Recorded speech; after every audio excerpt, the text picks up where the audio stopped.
নমস্কার বন্ধুরা, তোমাদের সকলকে স্বাগত জানাই অর্পিতার রান্নাঘরে। তো দেখো, আজকে চলে এসেছি আরেকটা নতুন রেসিপি নিয়ে। তো আজকে তোমাদের সাথে একটা শাকের রেসিপি শেয়ার করছি।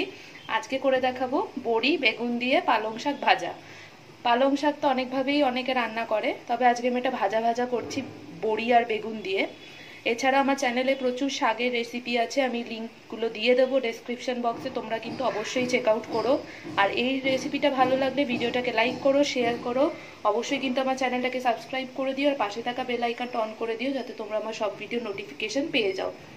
আর রেসিপিটা কিন্তু তোমরা পুরোটা দেখো। তাহলে চলো রেসিপিটা দেখে নেওয়া যাক। আমি কিভাবে বানালাম চলো দেখে নাও।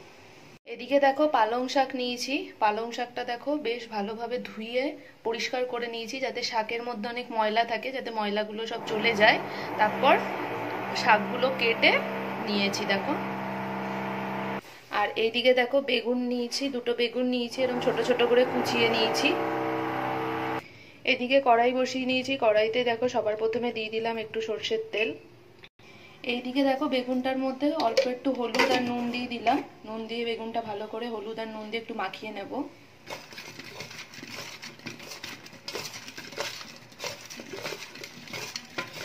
এদিকে দেখো তেলটা ভালো মতো গরম হয়ে গেছে, দেখো ধোয়া উঠছে। এবারে বেগুনগুলো ভেজে নেব।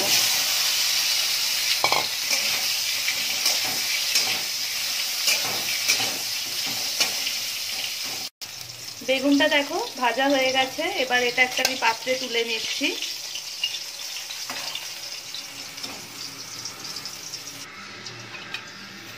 এবার এইদিকে দেখো কটা বড়ি নিয়েছি, এই বড়িটাও এই যেটুকু তেল আছে এর মধ্যে বড়িটাও ভেজে নেব।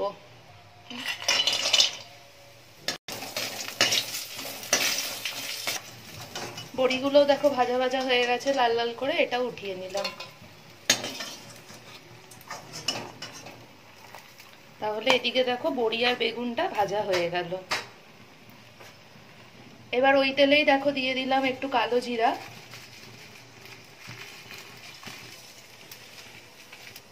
আর দিলাম দেখো দুটো কাঁচা লঙ্কা। এবার যে শাকটা কেটে নিয়েছিলাম ওই শাকটা মানে পালং শাকটা এবার এর মধ্যে দিয়ে দেবো।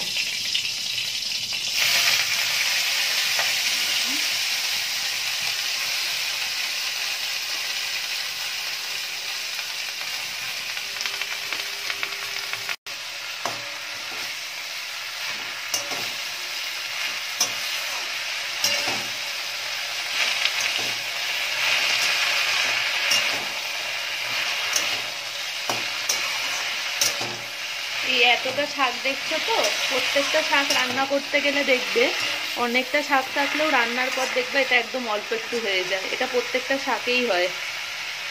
আর মশলা বলতে সেরকম কিছু যায় না এর মধ্যে, শুধু দেখো একটু দিয়ে দিলাম হলুদ গুঁড়ো, আর দেবো হচ্ছে এর মধ্যে সামান্য পরিমাণে নুন, মানে ওটা স্বাদ অনুসারে দেবে।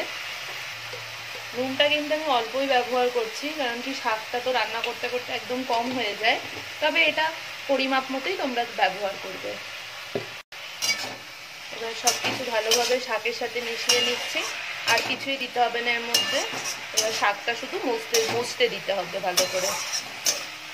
আমার চ্যানেলে কিন্তু আরও এছাড়া অনেক শাকের রেসিপি আছে, আমি লিঙ্কগুলো দিয়ে দেবো, তোমরা কিন্তু দেখতে একেবারে ভুলো না।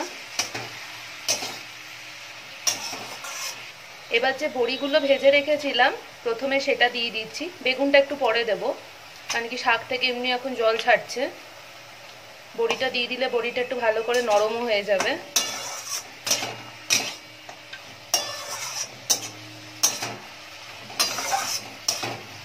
এবার দেখো ভেজে রাখা বেগুনগুলোও দিয়ে দিলাম এর মধ্যে। এবার ভালো করে একটু মিশিয়ে নিচ্ছি।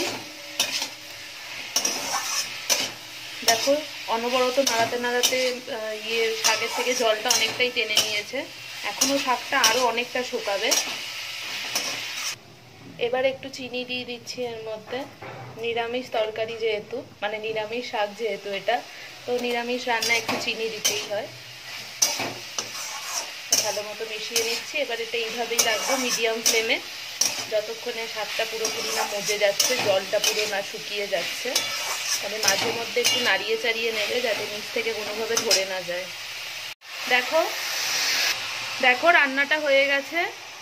তোমরাও বাড়িতে এইভাবে ট্রাই করো।